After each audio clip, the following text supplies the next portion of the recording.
Is debt dumb? Is cash really king? Coming up next, JDew and Jesse explore those things that you've heard from Dave.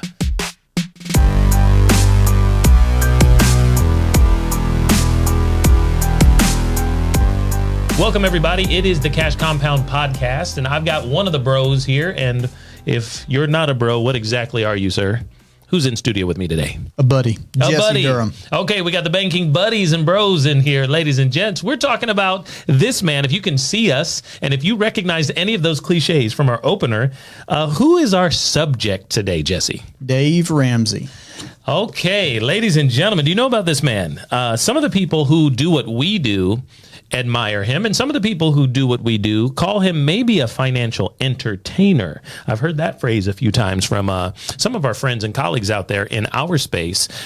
Let's take it back. Jesse, tell us about your introduction or experience with Dave Ramsey, the best-selling author, the radio show host guru, the marketing genius, and of course that debt guy. Tell us about how'd you learn about this dude? That's a good question. I don't know. You know, I'm sure he was one of those voices because he's been on air for so long. I'm sure he's one of those voices that I would have heard as I was flipping to find the music again. Oh, got it. Okay. What type of music were you looking for? Country, probably. Gross. You know. It's okay. Nobody's perfect. Okay. And that's just a demonstration right there. But, Yep. you know, when I did become aware, when I had my personal financial renaissance, I guess in 2015, you know, sometime thereafter, I did come across him and actually feel open-minded enough to listen to what it was that he had to say and started reading his books and things like that. So I don't have a specific moment, I don't think. So I kind of do, and I've mentioned it on our show in previous podcasts, probably with my brother before, but my awakening to financial ideas and Dave Ramsey kind of came at the same time. Once again, previous to that, I was in college, wasn't really thinking about it, let alone open. You know, I wasn't worried about that. I'm hanging out and having a good time. So this is about 2005, 2006, and Dave Ramsey was on the marquee of the Baptist church in our town. And my mom saw it and she was like, oh, that seems interesting or something. And so she looked him up, and that's when the radio show kind of made its way. And some of the financial renaissance, as you said, started to make its way into my my family that, you know, with my parents. So I'm just coming of age, about to finish school, 2005, 2006. And eventually my mother hands me this book right here. So this is the question. What book are we talking about? His first book, his main one, he gives it away like by the billions. This man gives away more of these books than Chick-fil-A sandwiches out there. What is that book? Have you read it, sir? Yes, I've read it. I've read it and a few others. What I want to know, though, is when you were having a good time as a college student, what kind of music were you listening to when you had a good time? Not country. I was trying to listen to good music so we could have a good time. Nobody wanted to get sick or throw up, so we didn't listen to country. Okay, so that's a whole nother podcast, though, ladies and gentlemen, boys and girls. So now we'll stick to it for just 1 second. So who is like your country artist, classic artist, classic? I mean, you got to think, though, when I say country, I'm not talking about anything in the past 20 years, probably. Yeah. So that helps me with classic. Yeah, so let's go classic, not pop, not current. Let's go more classic. Who do you like? Diamond Rio would jump out to me. Okay. Alabama. They have a lot of roots in South Carolina. Right. Yeah, I know some of the people who have played alongside them, been on some of those tracks and albums. But anyway, I told you that was a whole nother topic. I have some ties to the South Carolina Entertainment and Music Hall of Fame. So I actually know some of these topics, but I can't listen to these people. Come on now.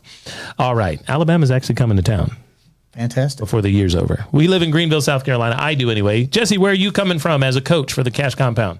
Tryon, North Carolina. Okay.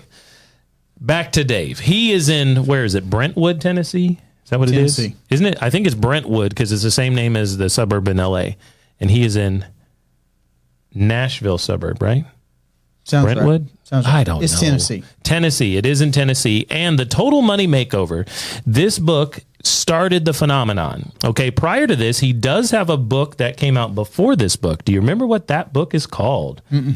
I don't either, now that I called it up. I believe it's called Financial Peace. I think that's the name of the book. Oh, okay. Sure. I think that's the name of his program. Well, it's his program, but originally I think it's the name of the book. I got you. So, yeah, that one's a little bit thicker. But this one breaks down the baby steps. We're going to talk through these 7 baby steps and what we think of them and how they might relate to the concept of cash flow, which we think is king. He says cash is king, but I think it's a little bit more about cash flow. And there's a product and process in place with us and the people that we teach that challenges some of his premises around his baby step program and some of the financial tools he likes to talk about and endorse, namely life insurance. Ladies and gentlemen, let's get into those baby steps. Jesse, tell us from memory right here, right now, what are the baby steps? What do they mean? Go in order. There are 7. Yeah, the outline is, number 1, save up an emergency. It's a baby emergency fund. So save up $1,000 as quickly as you can. Step 2 is begin your debt snowball, paying off all your debt, starting with the smallest, working up to the greatest amount, regardless of interest rates and those types of things that are on those. Unless the interest rates are very, very similar. And then step 3, go ahead and fully fund your, excuse me. Step 3 is go ahead and fully fund your emergency fund because you're out of debt. So 3 to 6 months of living expenses. Step 4 is putting 15% into your retirement. He talks about 401ks, Roth IRAs. And 5 is saving for children's college. And then 6 is paying off the mortgage early. And then step number 7 is, generational wealth building, legacy, giving back, taking that to a new level. Well done, sir. That was all 7 from memory. I was checking you from the table of contents in my personal copy, The Total Money Makeover. Now, as I mentioned, we have some challenges and some maybe rebuttals to some of his theories and planning. But first off, let me say that we do not hate this man. This is a good dude, right? I've seen him in person maybe 2 times. Have you been to one of his seminars or events? Just read behind him and listened to him. Okay, so I've seen him in my town, not that original time, 2005, 2006. I think my mother may have gone to that church to see him, but I wasn't involved at that point. And I have seen him since that time. I shook his hand, gotten him to write his name in one of my books for me that I don't know where it is now. But I have read maybe 6 of his 9, 8 books. I've probably read a handful. Yeah. So I've read a whole handful of these. So we do not think, ladies and gentlemen, that because we actually practice some things that are opposite, some things that challenge, some things that fundamentally have a different outcome, a different starting point and a different outcome from the financial tools or ways he goes about things, we are not here to slam this man on some sort of moral or ethical high ground.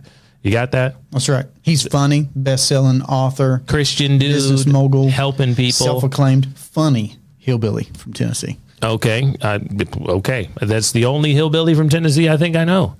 But we are here to challenge some of his theories surrounding the premises that he has. And first off, let's talk about some of his first couple of baby steps. Now, what do you think, Jesse, and what's your take on baby step number 1, baby step number 2? How do you feel about those? Absolutely. There's no question that at any time in anybody's life, in debt, out of debt, that you want to be able to have immediate access to capital, to money. Right. No question. Okay. So when we talk about the emergency fund, do you think this is a good idea? Yeah. He's also been saying, how much is this emergency fund that he talks about? The baby one, the first starter is $1,000. Okay, now these days, we've had such a change, I think, in inflationary practices by our government since I first saw this in 2005, 2006. I was also a single dude, married with 4 kids at this point.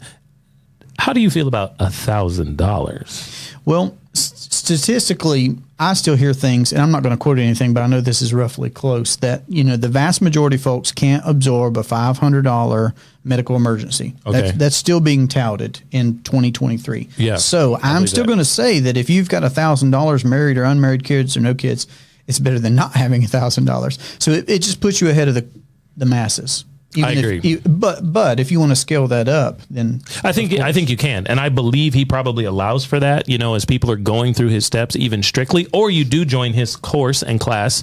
Definitely taught in faith communities a lot, financial peace, the group session, and all that. I'm sure there are families out there, or even people who are single folks who may have some sort of big opportunity to get hurt or lose money. Look, we need more than $1,000, right? We need $2,500 in this first baby step, and sometimes people are able to knock that baby step out as they're approaching their debt snowball, right? Because that's coming. That's the one I want to ask you about next. They knock that out in one day because they've got it already. They've got it saved up somewhere, even if they've got hundreds of thousands, six-figure debts. They're like, oh, I got $1,000 right now sitting right here, $2,500. Okay, so let's move into number two. Let's move into number two, and then we will pause and assess. Because I think as we move into number 1 and 2, somewhere in there, we'd have to throw in our first challenge are surrounding the concept of financing purchases. And that's what we're doing here. Because now if you're saving a few dollars for your emergency fund, let's assume the washer is going to go out, car's going to break down, right? You need new tires, new brakes. That's normal. We all deal with that. However, once we get into step 2, we're now spending money. Yes, to get out of this debt snowball. I want to hear your take on it. And then I'm going to have to challenge you on what he says, because if we're spending money, we got to spend it from somewhere. And that's where we're going to come in and start talking about the banking concept. Tell us about the debt snowball, man. What is it? How do you feel about it? So the debt snowball again is, attacking, and he says with gazelle intensity, right? That smallest debt, whatever it happens to be, and then start working your way up.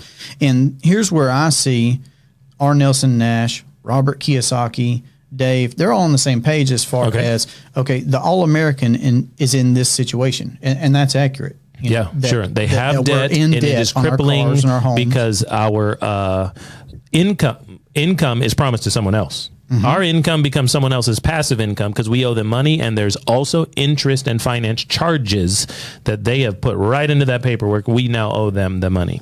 So I'm with you. Yep. So, and it's not even just the money; it's the time that's associated with that future earning, that we've not even experienced yet. Right. So they all agree there because those are the facts. That just is what it is.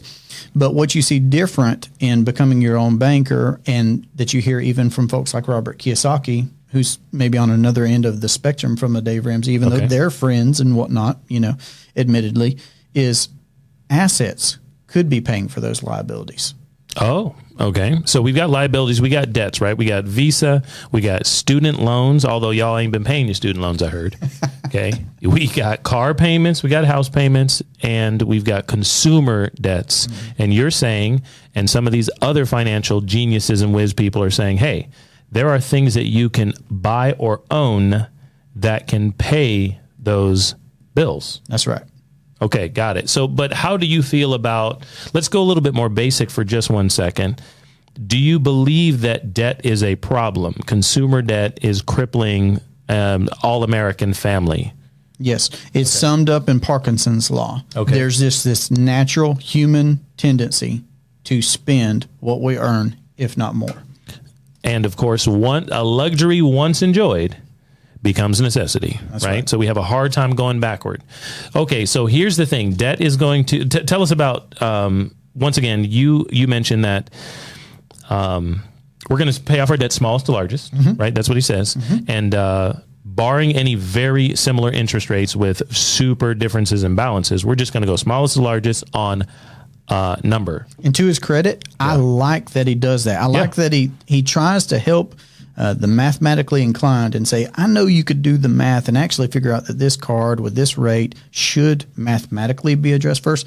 But Dave, to his credit, also addresses human nature first, saying it doesn't matter. You need a quick win as a person, as a human being. You need a quick win. So just go to the smallest one, irrespective of the interest rate, and pay that thing off and get a win under your belt. I like that. Yeah, Nelson talks about the human problems left and right, and we go from smallest to largest because we need those quick wins. We need the psychology of knowing that we're headed somewhere.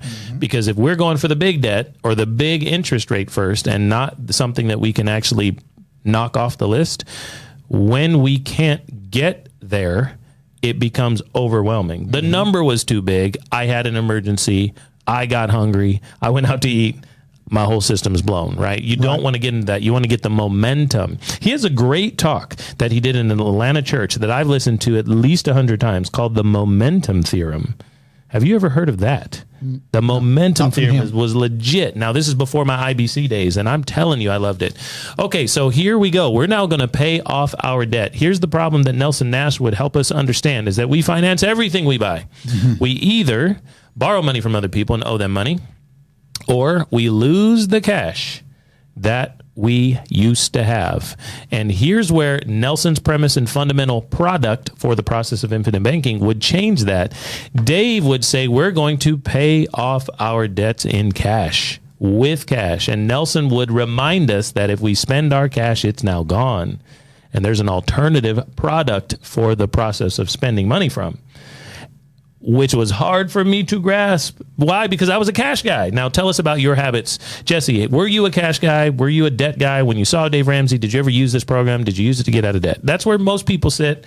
They're working with this man's program. They're on the radio. He's yelling at them.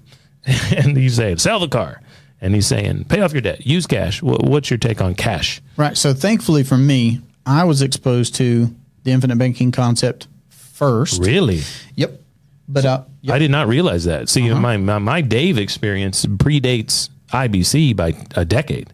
Right. Decade. And I remember us having that conversation years and years ago for the first time. But yeah, so I was exposed to becoming your own banker first. So I was already on the path of becoming my own banker, but I was really open-minded at that point. So I was still open to hearing from other financial resources at that time.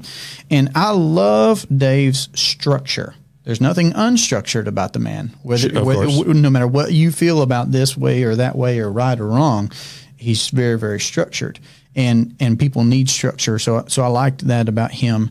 So I was able to temper, some of the things that I see differently than Dave does that we're talking about right now or getting ready to, because I actually had becoming your own banker in my mind first. That's crazy to me, because lots of people, especially in larger faith communities, know of Dave. And I know that's your background as well, just like mine is, Dave was what my friends started talking about. Dave is what my friends' parents were using to pay off their debt and get out of their boat loan and, sell that timeshare off. Message. Y'all heard about that timeshare deal he's dealing with, right? Yep. Okay. But anyway, we ain't here for that. That's a whole nother topic. So here's the thing, ladies and gentlemen, remember that if you are considering what we generally talk about here, we want to pause for just a second and help you be challenged on the thinking that where you house your capital, where you warehouse your wealth is very important. And Dave would use an envelope or a regular conventional bank on the corner by CVS. But Jesse, remind us where we are spending money from, even if we're paying off debt at this point, if we're using Nelson's programs. We're using properly structured whole life policies with mutual companies that pay dividends. So here's the question. Can we still get out of debt or use that program, that policy, that product to get out of consumer debts? Can we even still do it? Or we're like, no, you're going to be in debt now. That's what we did in my house. Okay. Yeah. So you actually did what was similar, or how close to the debt snowball did you kind of do while spending money from a policy? Help us understand your process. Yep. So when we first saw a presentation on the infinite banking concept, we were in debt. We had the car, we had student loans, we did pay ours. Okay, gotcha. Yeah. We had the credit cards. So we had all the normal things. Now, about how much of debt did you have? Do you remember? Ballpark, 40, 50,000. Okay, 40, 50, let's say 50,000. It's an easy round number. And was this including your home? Did you own a home? Did you have a mortgage? That was not including the home. Okay.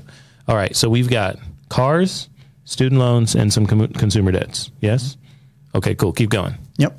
So when we saw the infinite banking presentation, we saw the debt recapture model, and we're like, well, that's us. That's what we want to do. Of course, why not use, our dollars? So when you say debt recapture, explain to our audience what that might mean again. So not just paying off the debt. Okay. So you already said it, as far as, everything is finance. Once somebody recognizes that banking is a function, that it exists, and that you can use your dollars to perform more than one task.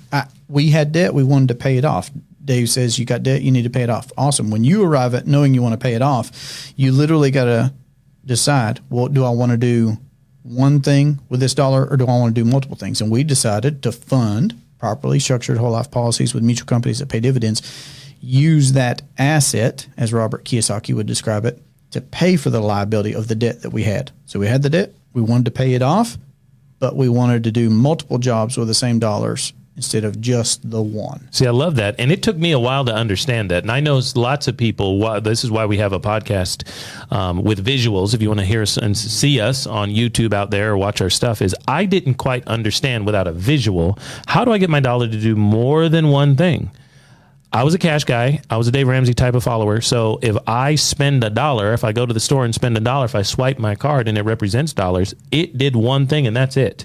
And I had a hard time realizing, and I think a lot of people do, that I can pay myself first in a properly structured policy that I own, and the dollars are still within my control, being facilitated by an insurance company, but they give me a separate pool of dollars to go spend around, and I can pay off my debt with their money while my money is earning me the access to their money. So my dollars are now doing more than one thing. It took me a while, man. It took me a while. I love it. So you went through that process, paying off your debt in a snowball style, just like we show in our regular presentation. Of course, click below for that presentation and watch it yourself. But you were facilitating that, like we show it, through a policy. Crazy.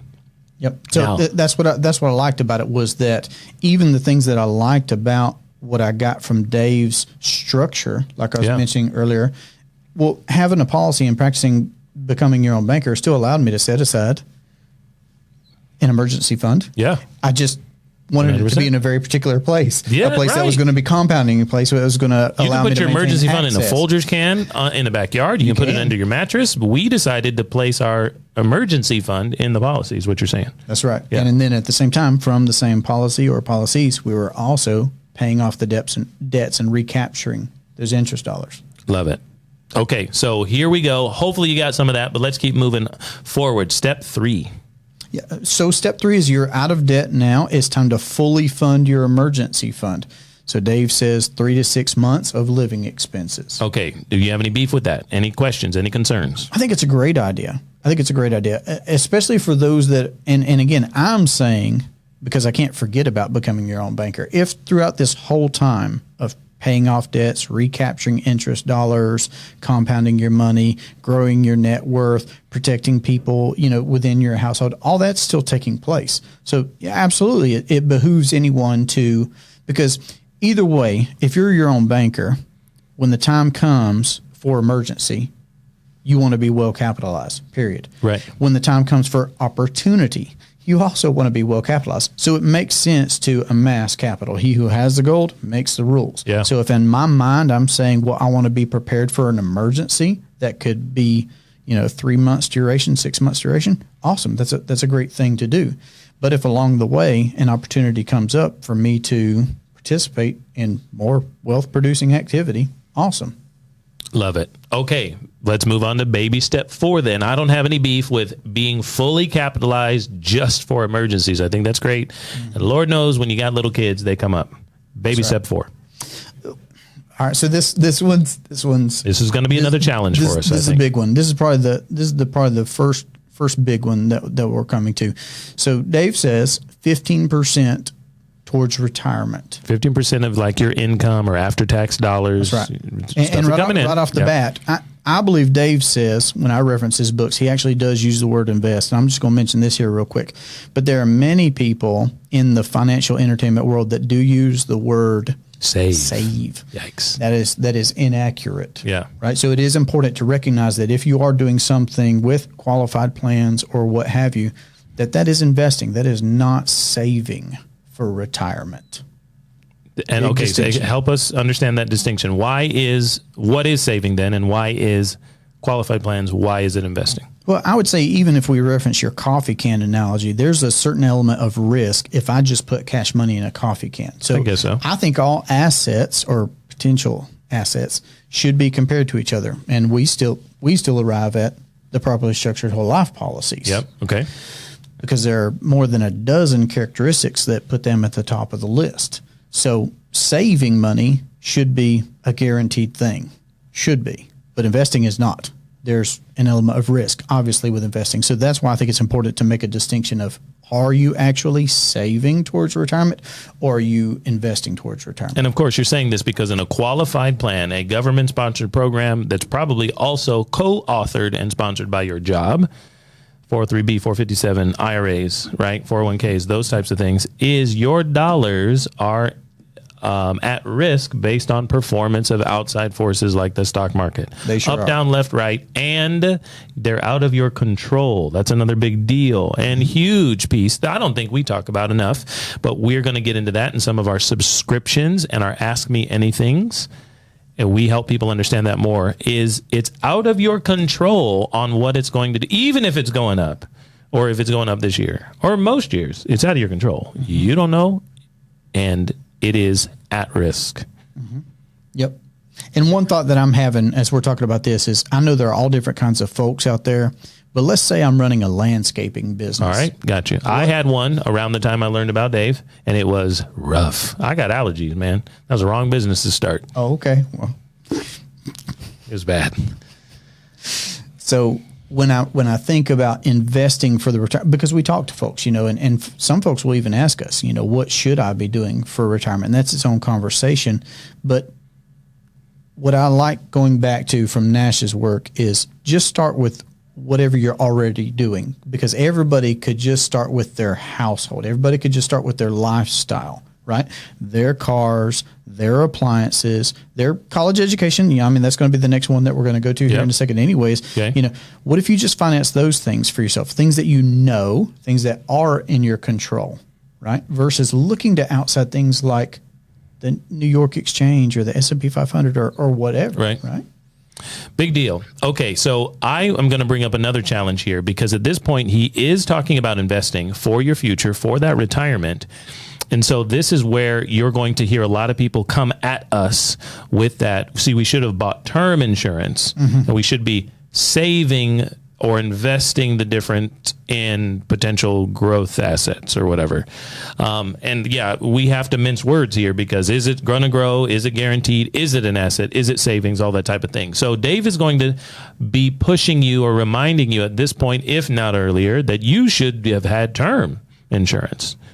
Whole life is a ripoff. Whole life is not a savings vehicle. Whole life will steal your cash value and all that stuff. Speak to that and help us understand what he is saying about life insurance at this point. He's not going to make it past baby step 4 without having you on the life insurance game at this point, but it's not whole life. Right. And he's not going to make it past step 4 without starting to name call either. Yeah. I'm just saying. So again, much appreciation and respect for the real estate mogul, businessman, best-selling author, everything that he is. But when it comes to this point of buying term and investing the difference, there's a big difference between talking about just that versus asking who controls the banking function in your life.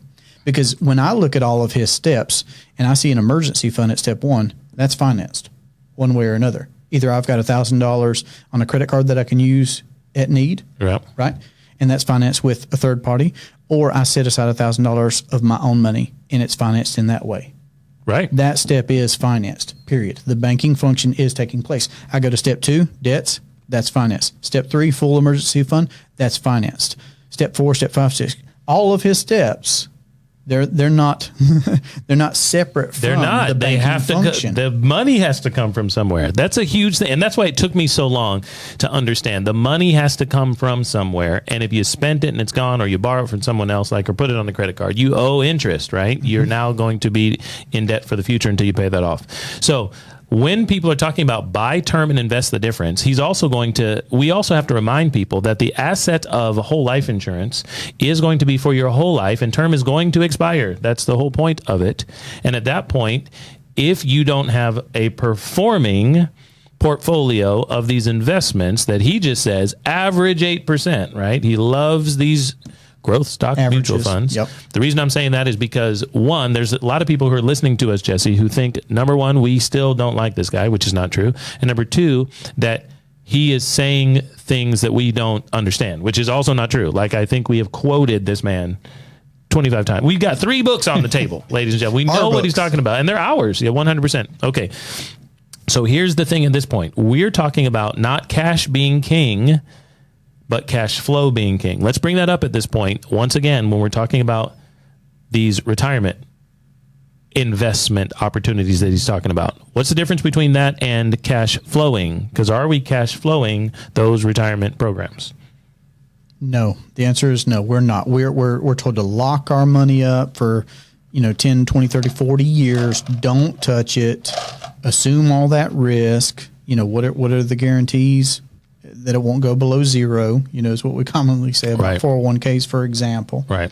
We can't. You're picking between 3 settings. Do I want to expose what I'm investing to a mild, a moderate, or a higher level of risk? And that's it. That's our level of control. Big deal. And ladies and gentlemen, once again, at this point, before we go on to number 5, we've got to remind people that whole life insurance is not an investment. That's right. Not an Big investment. deal at this point, because you might be trying to compare growth rates, interest rates of investments at this point in your qualified plans or other places to store your money. Whole life insurance is the guarantee that you can go invest your money. Mm-hmm. And Dave will try and say that whole life insurance is, insurance plus this investment vehicle or this savings vehicle. And that is not true. Not whole life insurance. Ladies and gentlemen, that does apply to universal life insurance and other types of insurance. It does not apply to whole life. Big deal. Right. That's the only style of insurance that we would promote and use for the product, for the process of banking. Step number 5, Jesse, let's move on. Yep. Children's college, so save for that. And he leaves that pretty well open because, of course, you're already fully funding your retirement at that point. This is the excess above and beyond already being fully funded in your emergency fund, 15%. So whatever that amount is, that's what you need to be putting towards children's college. Now, he has a lot of Ramsey personalities, and so a lot of thoughts about college financing, because college is or is not a guarantee of your child's future success, my friend. For sure. And he puts out a lot of great, common sense approaches to college. Like he'll talk about, go in state versus out of state. Like that's just good information. That's smart, Right. If that makes sense for you and if that fits for you. But ultimately, it does sidestep the banking function again, which is so crucial for us, getting money to cash flow for funding college or whatever it happens to be. Right, because, of course, college is no predictor of your child's future success. I do not think that every person out there, maybe including myself, feels or even thinks they have a moral obligation to pay anything toward their kids' college. I'm not sure it's my problem, Jesse. How do you feel? Well, I think it's an interesting question just because, I grew up in a time where college, if you weren't joining the military, college was the only option that was purported. Yeah, I would say that was us. the millennial. That was a millennial thing, right? My friends, there was a few out there, the outliers who went and got that trade job or whatever. But in our era, and definitely the 20 plus years prior, so our parents were in that era. Yeah, military. My folks are military, so it's either military or it's college. But you ain't gotta go home, but you can't stay here, that type of thing. Like that, so you had to get out. And of course, we went to war as soon as we became of age, right? Our country went to war 20 plus years ago. But I just don't think that it's some sort of moral obligation. I think it's a moral obligation for me to love my children and to teach them what they should know. But I'm not sure if paying for someone else's college bill is actually my responsibility. And I think there's a lot of people that agree with me, but it'd be a good discussion. What I think about is the big picture objects of, well, what about marriage? Well, what about if they do want to launch a business? Well, what about, starting a family and getting their first home and all these things that we do know they're going to live somewhere. We do know they're probably going to find somebody and begin a life with them. We do know they're going to do those things. So college, not college, that's somebody's decision for themselves. But if we could be positioning ourselves by assuming the banking function for ourselves to prepare for whatever our children's gifts, like I still don't fully understand my children's gifts. Yeah, our kids are little. Yeah, that's right. And what life might have for them. But I do want to be well positioned for whatever may come, especially the big picture things that I know are going to take place. They're going to want a home. They're going to want a first car. They're going to want to be able to marry the person that they love and those types of things. So. Right. Love it. Okay, baby step 6. So 6, pay the house off early. This is another fun one. All right, here we go. I think so. Pay the house, and from the start, Dave will tell you to get a 15-year mortgage, not a 30-year mortgage. He will say that, and he will tell you a lot. Yes. A lot. And so let me kick it back to you. All right, cool. So we're on the 15 versus 30. All right, so we got a couple of different ways to think about this. Okay, so the 15-year mortgage argument is that we're going to be able to pay it off sooner, right? That's number one. We all understand that math. 15 years of no mortgage payments, and how do you feel? He addresses the human condition here. He does. How do you feel with no payments? How do you feel with a house that is taken care of? Okay. Now here's the question. Let's go to Kiyosaki for 1 second. Kiyosaki and others are going to ask the question is, if you own that house, is it an asset? You still have property taxes and things like that. You need to live somewhere. I'm going to give you all that. Yep. I need to live somewhere as well. But could the money that house is not generating in a paid off situation, could the money be actually bringing you income? The answer is yes. It could. We all could know this. I mean, we all know this, even if your preference or your paid off house is feeling really good to sleep inside of right now. Mm-hmm. Could you leverage those unused dollars for income and lifestyle rather than have them sit around? And you actually asked me this earlier, and I didn't address it when I was talking about our debt. So we do own our home and property outright. Okay. And we have for some years now. So I get the psychological aspect of, and I don't necessarily walk around barefoot, but Dave talks about, the grass feeling different, right. when it's I bet you do, up, though. When it's I look at your Instagram. You do stuff like that. We do stuff outside the shoe. My shoes are normally on, though. Okay. Because I'm working outside on the property doing something to improve it. So there is that. So again, just going back to human nature for a moment. Yeah, I that's a legit get part. the value there. But again, you still got to ask yourself, could we do multiple things with those dollars? Yeah, could you do multiple things with those dollars? So don't think either or, think about the and, right? Think about the and part of utilizing it through a financing tool like whole life insurance. Okay, so what else did we say? Paying off it early. Oh, and here's another thing. So ladies and gentlemen, are your inflated dollars here? Let's think about that for a second. Are dollars worth more today or are they worth more in the future? Today, they're worth the most they'll ever be today, right? The inflationary and the deflation of the dollar makes it worth less. We buy less things with it. So actually, the longer we have a mortgage, you can also factor in the fact that we're paying for the house with less valuable dollars over time. So instead of using good dollars to get into the 15-year game, what if we used our best dollars, today's dollars, to get into a cash flow game? Mm-hmm. And then we pay off our mortgage with weak dollars later because they were worth more when we went back and we bought a cash flowing asset with them. It gives us the stronger use now of the dollars to do great things with. So if you did not understand that, and I'm not saying that you're dumb, we got a lot of great people listening to us, but I don't think I would have understood what I just said in 2005. Not at one go. Yeah, I wouldn't have understood it. So let me say this. If you have $1 now and you can buy something that brings you $2 a month, right? That's a drastic, extreme example. But if you have $1 now, would you spend the $1 and it's gone to try to get out of your house debt? Or would you use the $1 to buy something that brings you $2 every month and now you still have $1 to pay off your house with, and you have $1 extra because your asset brought you $2. That's right. Cash flow. I would not have understood it the way I even said it 5 minutes ago because it's such a big deal. That's why I was out of money. I got out of debt with Dave Ramsey's program, and then I was broke. I had no money. I had no cash flow, right? All right, big deal. Okay, so we will let you pay off your house or let you leverage that money before we move on to our next baby step. What's next, man? And the last one is, and I think it's really summed up well in the legacy journey that I'm reading currently. I'm really enjoying this book. Love reading behind Dave. It's growing and giving are the two key words, I guess, in this last and final step of you're looking at the next generation. You're looking at the charities and the organizations that you care a lot about. Of course, you're looking to hand off, generational wealth to knowledgeable, capable children, and knowledgeable, capable organizations. So you're looking to continue growing your wealth, and you're looking to be able to give in a massive way.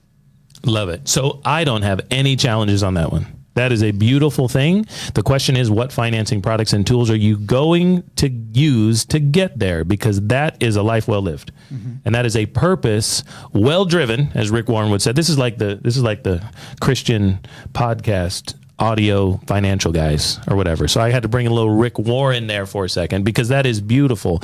And I remember him talking about something about those Arnold Schwarzenegger dollars or something like in the Total Money Makeover. Doesn't he say that? It's been a little while since I read it. Y'all know, put it in the comments. Did we get it right? And do you understand what is going down when we're talking about financing purchases and where you do that from? It's not just about getting out of debt. It's not just about actually doing it in the fastest way, but what about the most efficient way? What about the most efficient way? What about the fact that after you're out of debt, like I was, you still have to live life and spend money, but the problem is you didn't have any anymore. Big deal. And if you did pay off your debt in Jesse's format, use the debt snowball, but obviously had a baseline financial product in whole life insurance to pay off your debt, then you've been growing and cash flowing the whole time. All right, ladies and gentlemen, we're going to now move to our fan follow of the week. We're going and searching YouTube again, Jesse. I'm going to hit you. You used to be a Spanish teacher, yes? That's right. All right, so you got to read that name. Sí, señor. All right, so what's that name over there? Leo Quinones. Leo, what's up, man? So it might be Leo, might be Leo out there. It's Portuguese. Could be Portuguese. It could be Portuguese. I went to Brazil. I saw that. I went to Brazil. I'm envious. It's a new podcast already. Okay, we appreciate you, man. Thanks for the follow out there on YouTube. Remember, we are the Banking Bros on YouTube. This is the Cash Compound Podcast. And you are going to find us on TikTok and Instagram as the Banking Bros. Hit us up on LinkedIn as well and Facebook. We've got a whole community we're building, and many select Thursdays. We are live 4 p.m. Eastern Time with our Ask Me Anything series. And as we record this, it is a Thursday, so maybe if you're listening on a Thursday out there. Oh, and one more thing, ladies and gentlemen, if you happen to be in the upstate of South Carolina, we have got a live presentation going down this Sunday, July the 2nd. Be checking back and forth for those live episodes of us on stage in person. We'd love to have you there. And July 2nd, you can get our contact info on our website for joining us in person, 2 p.m. Eastern Standard Time. We'll see you soon.